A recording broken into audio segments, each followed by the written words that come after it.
ابو الطفیل بیان کرتے ہیں، ایک مرتبہ چند یہودی حضرت عمر کے پاس آئے، ہم بھی وہاں پر ہی موجود تھے۔ یہودی ان سب میں سے ایک بزرگ کا بہت احترام کر رہے تھے۔ میں نے ان سب سے اس کی وجہ پوچھی تو ان یہودیوں نے کہا کہ اس شخص کا تعلق حضرت ہارون علیہ السلام سے ہے، یہ شخص حضرت ہارون کی نسل سے ہے۔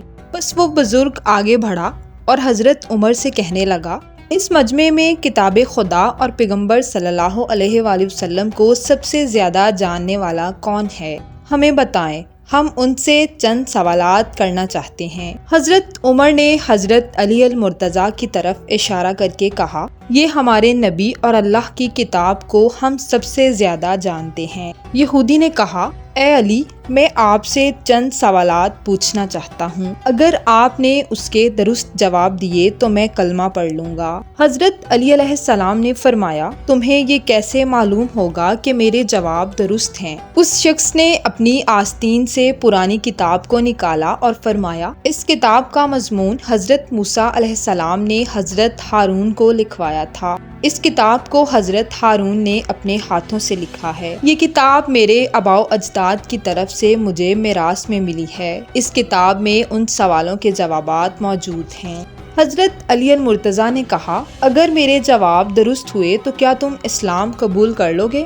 اس شخص نے کہا، میں آپ سے وعدہ کرتا ہوں، میں اسلام قبول کر لوں گا۔ بس اس شخص نے 3 سوالات سے آغاز کیا۔ اس شخص نے پہلا سوال کیا، اس زمین پر آنے والا پہلا پتھر کون سا تھا؟ دوسرا سوال، اس زمین پر سب سے پہلے اگنے والا درخت کون سا تھا؟ تیسرا سوال، اس زمین پر ابلنے والا پہلا چشمہ کون سا تھا؟ حضرت علی المرتضیٰ نے جواب دیا، اے شخص، اس زمین پر آنے والا پہلا پتھر حجر اسود ہے، جسے حضرت آدم علیہ السلام جنت سے اپنے ساتھ لے کر آئے تھے، اور وہ خانہ کعبہ میں نصب ہے۔ جبکہ یہودی سمجھتے ہیں کہ اس دنیا میں آنے والا پہلا پتھر بیت المقدس کی چٹان ہے۔ وہ یہودی کہنے لگا، بے شک آپ نے درست فرمایا۔ حضرت علی علیہ السلام نے فرمایا، اس دنیا میں پہلا درخت حضرت آدم علیہ السلام اپنے ساتھ لے کر آئے تھے، وہ درخت عجوا کھجور کا تھا، اور یہ تمام درخت اس درخت سے ہی ہیں۔ جبکہ یہودی سمجھتے ہیں کہ اس دنیا میں اگنے والا پہلا درخت زیتون کا درخت تھا، اور وہ غلط سمجھتے ہیں۔ وہ یہودی کہنے لگا، آپ نے درست فرمایا۔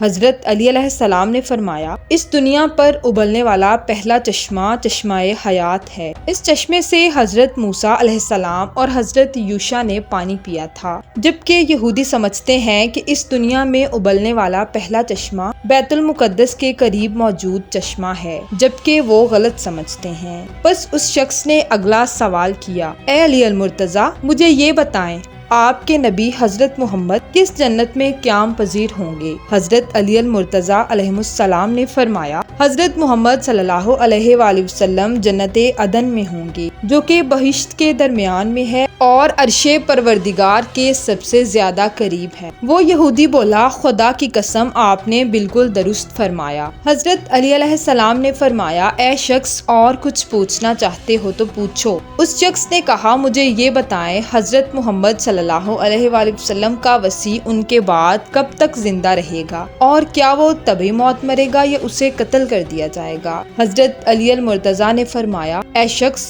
حضرت محمد صلی اللہ علیہ وآلہ وسلم کا وصی ان کی رحلت کے بعد 30 سال تک زندہ رہے گا۔ حضرت علی علیہ السلام نے اپنے سر اور چہرے پر ہاتھ پھیرا اور فرمایا، یہ چہرہ سر کے خون سے رنگین کر دیا جائے گا۔ بس یہ جواب سن کر وہ یہودی اپنی جگہ سے اٹھا اور کلمہ حق پڑھنے لگا۔